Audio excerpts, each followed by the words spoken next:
இன்றைக்கி வெள்ளரிக்காய் கூட்டு பண்ணலான்னு இருக்கேன். இங்கே பைத்தம்பருப்பு நினச்சி வச்சுருந்தேன். ஒரு 1/4 கப்பு அது போதும், ஒரு வேளைக்கு தானே நம்ம பண்ண போகிறோம்னு. அதனால் கொஞ்சமாக பைத்தம்பருப்பு. இங்கே வெள்ளரிக்காய் தோல் சீவிட்டு இந்த மாதிரி நறுக்கின்னு இருக்கேன். கொஞ்சம் மீடியமாக நறுக்கியிருக்கேன் க்யூபாக. இதையும் போட்டுடலாம் மேலே.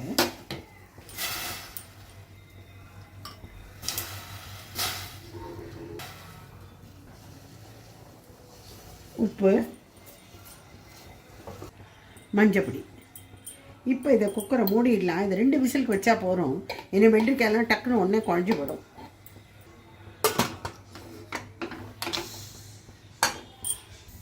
இப்போ ஜீரா ரசம் பண்ணுறதுக்கு என்னெல்லாம் எடுத்து வச்சுட்டுருக்கேன்னு பார்க்கலாம். கொஞ்சமாக புளி இங்கே நினச்சி வச்சுட்டுருக்கேன். 1 டொமேட்டோ போட்டால் போகிறோம். நான் இங்கே 2 வச்சுருக்கேன். கருவேப்பிலை கொஞ்சம், துவரம்பருப்பு 1 டேபிள் ஸ்பூன் முன்னாடியே நினச்சி ஊறி இருக்கணும். அது ஒரு 1/2 hour ஊறி இருக்கணும், அப்போ தான் அரைப்படும். கொஞ்சமாக ஒரு 1/2 டீஸ்பூன் பக்கமாக சீரகம். இது எல்லாத்தையும் பருப்பு, சீரகம், கருவேப்பிலை இது முடித்து அப்படியே குறைன்னு அரைச்சி வச்சுட்டுருணும். இது ஜீரா ரசத்துக்கு இந்த மாதிரி அரைச்சி வச்சுட்டு கொஞ்சம் தான், ஒரு 2 ஸ்பூன் அவ்வளோதான். இப்போ இந்த வெள்ளரிக்காய் கூட்டுக்கு அரைச்சி விட்டணும்லாம். தேங்காய் கொஞ்சம் வச்சுட்டுருக்கேன்.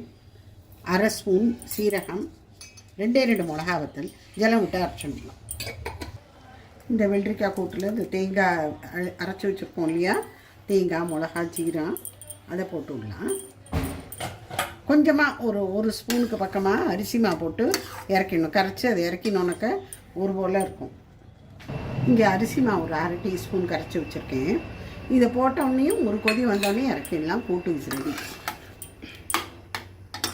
இப்போ ஜீரா ரசத்துக்கு இங்கே புளியை கரைச்சி விட்டுருக்கேன்.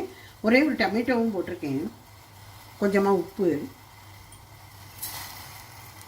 சாம்பார் பொடி ஒரு 1/2 டீஸ்பூன் போட்டால் போதும். இது கொஞ்சம் கொதித்த உடனேமா அரைச்சி வச்சுருக்கோம் இல்லையா, இந்த துவரம்பருப்பு, மிளகா இதெல்லாம் அரைச்சி வச்சுருக்கோமே, கருவேப்பிலை, ஜீரகம் அதெல்லாம் போட்டு அதை அந்த விழுதை போட்டுட்டு அப்புறமா ஜலத்தை விட்டு விளாவி இறக்கினா ஜீரா ரசம் ரெடி. இதை அரைச்சி வச்சதை போட்டு விடலாம் அந்த ரசத்தில்.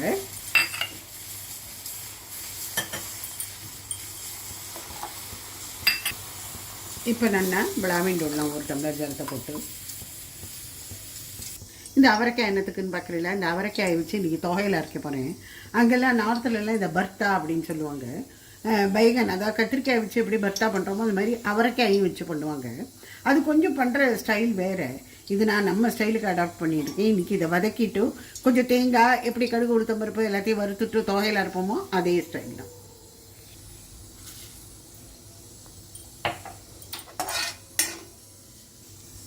இங்கே கடுகு வச்சுருக்கேன். அது ரசத்துக்கும் கூட்டுக்கும் தாளித்து கொட்டணும்.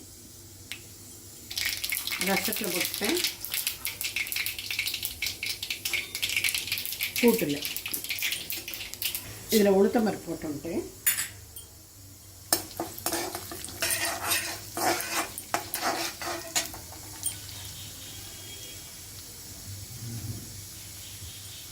ஒரு 3 மிளகாய்த்தூள் போட்டுருக்கேன்.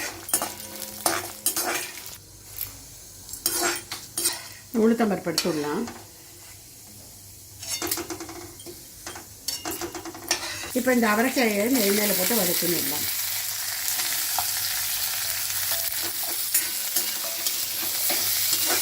இதில் மஞ்சப்பொடி போட்டுக்கலாம். முதல்ல இந்த உளுத்தம் பருப்பை காமிச்சேன் இல்லை, அது 2த்தையும் முதல்ல மிக்சியில் போட்டுட்டு ஒரு சுத்தின்னு விடலாம். அதுக்குள்ளே இது வதங்கிடும். இதில் உப்பு போட்டுக்கலாம். ஒரே ஒரு டொமேட்டோ. இப்போ இதில் திருவினை தேங்காயும் போட்டுடலாம். போட்டுட்டு ஒரு பருத்தி பருத்தினா போதும், ரொம்ப ஜாஸ்தி வதக்க வேண்டாம். இன்னும் எல்லாத்தையுமா போட்டு அரைச்சி விட்டுருவோம். கொஞ்சமாக புளி இங்கே ஊற வச்சுருந்தேன், அதை போட்டுக்கலாம். அவரைக்காயும் போட்டுணும், எல்லாத்தையுமா போட்டு அரைச்சிக்கலாம். இந்த அவரைக்காயை தொகையில் அரைச்சாச்சு. ரொம்ப வித்தியாசமான டேஸ்ட்டாக இருக்கும், ரொம்ப நல்லாயிருக்கும். நீங்களும் எல்லோரும் ட்ரை பண்ணி பாருங்கள். வெங்காயம், பூண்டு அதெல்லாம் சாப்பிடும்போது 2 பூண்டையும் வச்சு அரைச்சோம்னா இன்னும் ரொம்ப டேஸ்ட்டாக இருக்கும். இப்போ அதெல்லாம் யூஸ் பண்ண முடியாது, அதனால போடலை. இப்போ பிளேட்டிங் பார்த்துக்கலாமா. இந்த வெள்ளரிக்காய் கூட்டு, சூடான சாதம், அவரைக்காய் தொகையல், நெய், ரசம்,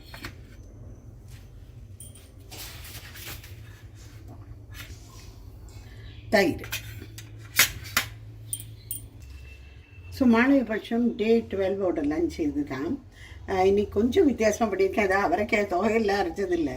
இன்றைக்கி தெரியும் இந்த மாதிரி அவரைக்காயில் தொகையில் அரைப்பாங்க நார்த்துலன்னு.